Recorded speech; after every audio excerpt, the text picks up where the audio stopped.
Spain এবারের বিশ্বকাপে hot favourite হিসেবে এসেছিল, কিন্তু তারা ক্যাপো ভার্দের সাথে তেমন একটা ভালো করতে পারে নাই, ড্র করেছিল। দেন সবাই স্পেনকে নিয়ে অনেক কথা বলেছে, লাইক স্পেন কিভাবে এবারে হট ফেভারিট হয়।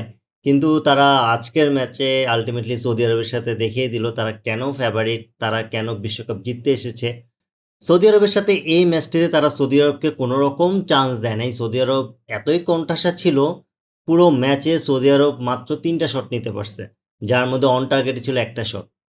অন্যদিকে স্পেনের কথা যদি বলি, স্পেন পুরোপুরি অ্যাটাকের উপরে ছিল। তারা প্রায় 21টার মতো শট করেছে, যেখানে 9টা অন টার্গেট শট ছিল। তাদের পসেশন নিজেদের দিকে ছিল, তারা 65% বল নিজেদের দিকে রেখেছে। অ্যান্ড তাদের পাস একুরেসি 90-র উপরে, প্রায় তারা 650-র মতো পাস দিয়েছে। অন্যদিকে সৌদি আরবের কথা যদি বলি, তারা মাঠে আলটিমেটলি নিজেদের যে খেলাটা ছিল সেটা তারা খেলতেই পারে নাই। তারা আগের ম্যাচে যেভাবে ভালো খেলেছে, বা সৌদি আরবেরকে নিয়ে সবাই যেভাবে একটা আশা করেছে যে সৌদি আরব গত বছর যেভাবে, গত ওয়ার্ল্ড কাপে যেভাবে তারা আর্জেন্টিনাকে হারিয়েছিল, তারা এভাবেই এবারটাও সেভাবে তারা আগাবে বা ভালো করবে। কিন্তু তারা প্রথম ম্যাচটা ভালো করলেও উরুগুয়ের সাথে আলটিমেটলি তারা স্পেনের সাথে একেবারেই পাত্তা পায় নাই।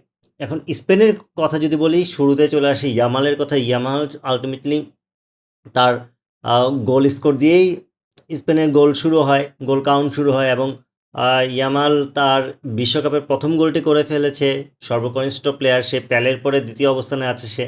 সো স্পেনের জন্য এটা একটা অসাধারণ মুহূর্ত, সাথে ইয়ামাল নিজের জন্য আলটিমেটলি, কারণ তরুণ একটা প্লেয়ার, সে যেভাবে খেলছে তার এখনও সামনে অনেকগুলো ওয়ার্ল্ড কাপ আছে। সো এটা তাকে দারুণ বুস্ট আপ করবে, তার কনফিডেন্স অনেক বাড়াবে।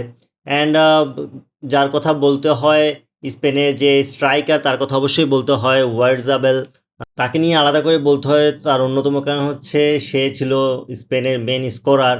অ্যান্ড পুরোটা খেলায় সে নিজের আধিপত্য দেখিয়েছে, যথেষ্ট ভালো খেলেছে সে। তার ইভেন যদি আমি ম্যাচ রেটিংয়ের কথা বলি, তার 8.8 আছে। সো তার আলটিমেটলি যে ধরনের সে ফিনিশিং কোয়ালিটি, এই জিনিসটা খুব দরকার ছিল। কারণ স্পেন কিন্তু দেখেন, স্পেন সবসময় প্রচুর অ্যাটাক করে, তারা প্রচুর পাস দেয়, তাদের পাস কাউন্ট অনেক হাই থাকে, পাস একুরেসিও ভালো, কিন্তু তারা ফিনিশ করতে পারে না।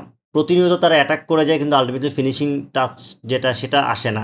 কিন্তু এই ম্যাচে আলটিমেটলি যেটা তাদের মেন সমস্যা ছিল, ফিনিশিং টাচ, সেটাতেই তারা ভালো করেছে। দ্যাটস ওয়াই তাদের গোলটাও অনেক ভালো ছিল, গোল স্কোরটাও অনেক ভালো ছিল। তারা 4-0 জিতেছে। কিন্তু এখানে একটা ব্যাপার হচ্ছে কি, প্রথম ব্রাজিলের ম্যাচের মতোই প্রথম 23 মিনিটে বা 25 মিনিটের মধ্যেই তারা হচ্ছে 3 গোল দিয়ে দিয়েছিল।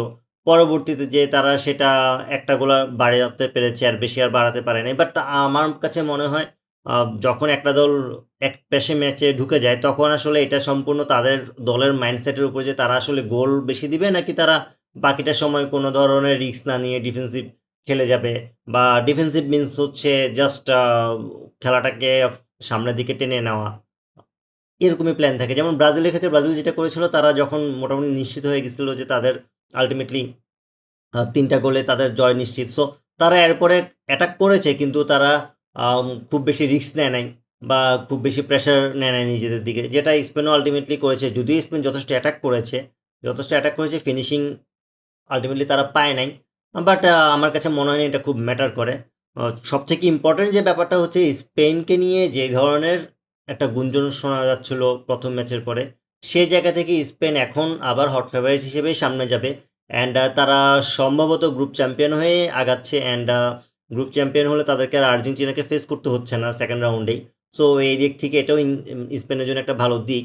অ্যান্ড আমার কাছে মনে হয় আজকের, যদি সবাই অবশ্য তাদের মেন স্ট্রাইকারের কথা বলবে, কিন্তু আমি আলটিমেটলি ইয়ামালের কথা আলাদা করে ফোকাস করবো। আমি তার দিকেই বেশি পয়েন্টটা রাখবো, বিকজ অফ হচ্ছে সে শুরুতে যেভাবে গোলটা দিয়েছে, সেখান থেকে আলটিমেটলি স্পেন তাদের রিদমে ফিরে এসেছে। অ্যান্ড আমার কাছে মনে হয় স্পেনের এই দলটা যদি ফিনিশিংটা ঠিকঠাক করে করতে পারে, তারা যে ধরনের খেলা খেলছে, তাদের মিডফিল্ড যে ধরনের, সেই অনুযায়ী তারা আলটিমেটলি যদি একটু গুছিয়ে ফিনিশিংটা ঠিকঠাক করতে পারে, তাদের জন্য একটা বিশাল চান্স আছে ফাইনাল পর্যন্ত যাওয়া বা চ্যাম্পিয়ন হওয়ার।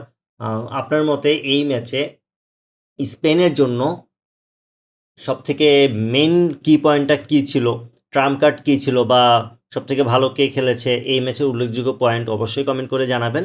ভিডিওটি ভালো লাগলে লাইক, কমেন্ট, শেয়ার এবং সাবস্ক্রাইব করে পাশে থাকবেন। আল্লাহ হাফেজ।